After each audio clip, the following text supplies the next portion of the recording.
creatures. We have colonies, running clubs, religious committees, and neighbors who knock on one another's doors asking for a cup of sugar, embedded throughout multiple communities and countries throughout all the centuries. See what I did there, Triple C? It's ironic, though, with the advancement of technology, we seem to be losing the frequency of making deep and profound connections with one another out in the wild with each other. Since 1976, the amount of young adults who identify themselves as lonely has increased almost every single year. And statistically speaking, 1/3 of us in this room identify as being lonely.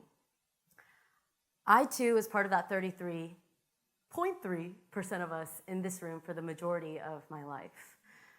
You see, when I was 6 years old, I went from being the president of my first grade class in South Korea to moving to a country where I literally did not speak the same language as my peers, which was here in the United States. And in Dayton, Ohio, my parents wanted to throw me my first big birthday bash in America and rented out a whole gymnastics gym. And I invited the whole of my 3rd grade class. And only one friend showed up. It was the first time in my life I felt lonely. And also the first time in my life I started looking for a community where I felt like I was seen and I felt like I belonged, which led me into choir. And in choir class, we took a field trip to go see a musical. And you see, I had a crush on this boy at this time in 5th grade. And this woman who I've never met before was singing the words from my diary in front of hundreds of people.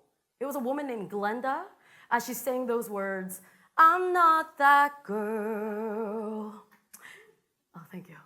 And I just had tears trickling down my face because she was articulating the words that were embedded deeply into my heart, and I felt seen by this stranger. And this propelled me into dive into the world of music, and eventually, after graduating high school, I went to a music school in Boston to study jazz voice. I actually ended up losing my voice for the first 2 years of my life there, and that's a whole different story on its own. But during my undergrad time, I took a songwriting elective class, and I was surrounded by students who have been writing songs since they were like 3 years old. And the songs that I was writing, it sounded a bit like nursery rhymes, but I thought I would take a dive anyways. And this time, majority of our homeworks, you guessed it, was writing songs. And these exercises also included writing with our classmates. And this is when I first witnessed the invisible wall erasing effect of songwriting. We entered into the room as acquaintances, but left as friends. And it's because I noticed within myself all that attention and energy that I would usually be thinking about, like, how is this person thinking about me, or what is their perspective on the things that I'm saying? It was rather directed to a third object, which was the song that we were crafting together.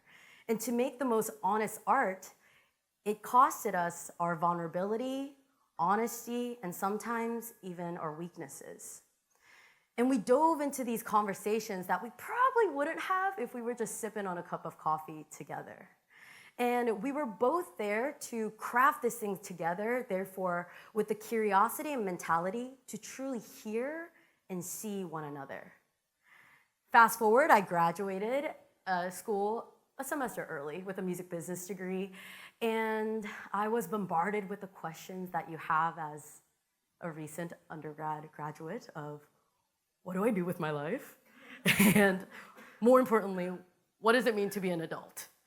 And it was one of those days where I was at the end of myself, and I was in my safe space, also known as the shower, and all of these thoughts started bombarding, and from my subconscious, these words and lyrics started coming into my head. And if you could join me in snapping. Yeah. Inner thoughts growing loud. Ain't no filters allowed for my shower thoughts. Read between the drops, my shower thoughts. Read between the drops and sing. Wonderful. Wow, thanks guys. And this is the first song that I would release as an artist, and it propelled me into dive into a journey of being a full-time creative. So I went to grad school to study music production, where I was surrounded by people who are also on this music journey, from engineers to producers to musicians. And after graduating, I moved to a dream city of mine, London. So I was living in my dream city, had a music partner, was in a relationship. A majority of my friends had similar lifestyle as me. But I found myself in the quiet, in the stillness, away from all the noise. And I couldn't help but acknowledge the feeling that I knew so well that I was first introduced to when I was 6 years old, of feeling lonely. And I heard a saying that because us as humans, when we're hungry, it's assumed that there is something that can fill that hunger, which we know as food. And when we're thirsty, it's alluded that there's something that can quench that thirst, which we know as water. And much like the symptoms of hunger and thirst, loneliness is also a symptom that indicates that there might be something that can fill that loneliness within us. And for me, it looked like diving into my faith and learning the Creator as an artist, therefore making me a work of art. And same with you, with every person that I meet, I started learning that we are all on a creative journey as creatives ourselves. Because when I write a song, I write it with the intention of it either expressing a certain emotion or pointing people to a certain subject matter to bring clarity to something. And therefore, if I am created by an artist, that means I'm created here with the purpose to do something exactly like that, to either showcase a certain emotion, to express something, and to bring something of value to those who are around me. And much like the co-writing experience of having the invisible walls erased with others, I experienced that within myself, of the invisible walls erasing, of how I thought I should live. And you can say I had a mild quarter-life crisis when I realized my life was built on values I thought I should want, rather than the values that my soul truly craved. And because that was my foundation, I learned that I needed to start all over again. And for me, that looked like moving back home with my parents in good old Dayton, Ohio, with no music partner, single as a Pringle, and no friends.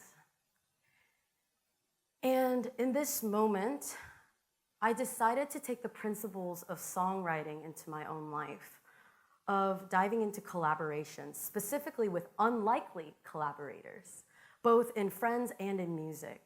And they brought different angles to my life that I couldn't have concocted myself. In music, it was working with people who had different backgrounds than me, so we started creating these beautiful sounds and songs that, once again, I couldn't have created myself.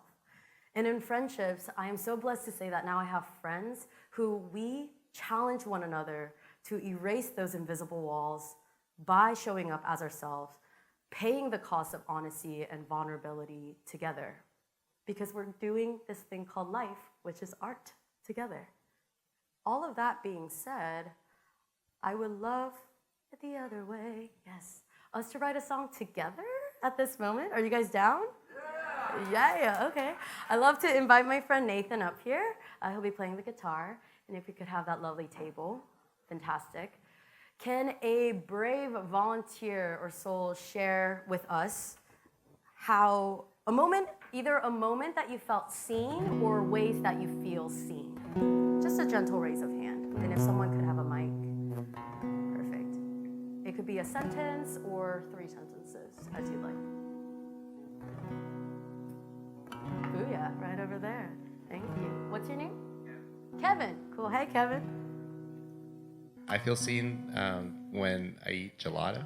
Gelato. Because it's delicious. Okay. I love that. I just had some in the park. It was a lovely moment. What flavor gelato? It was guava. Guava? Yeah. Ooh, great. And then, thank you, Kevin. Can we have a round of applause for Kevin? Thank you. Ooh. And then can someone share with me A moment where you felt a lot of joy in your life. Joy. Right back there, thank you. When my son graduated.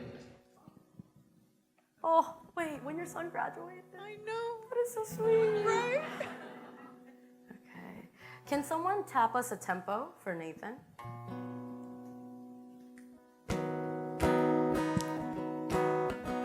Yeah. Okay.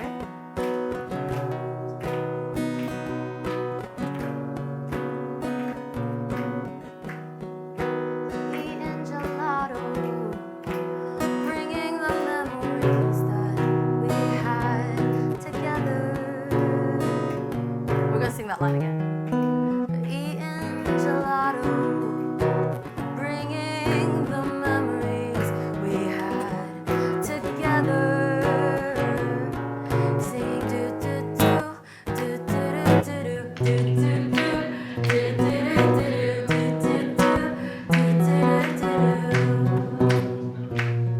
See you walking up the stage, saying hello to the friends you made for years. During school as you were getting educated. I remember all those days when you were little, running around with the ice cream on your shirt. But here we sing.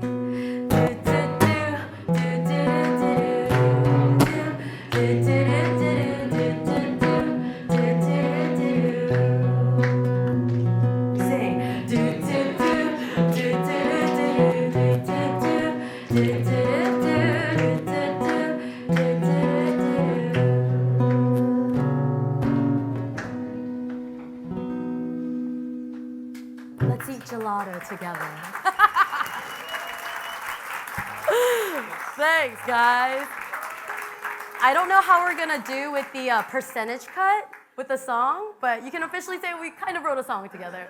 Give yourselves a round of applause.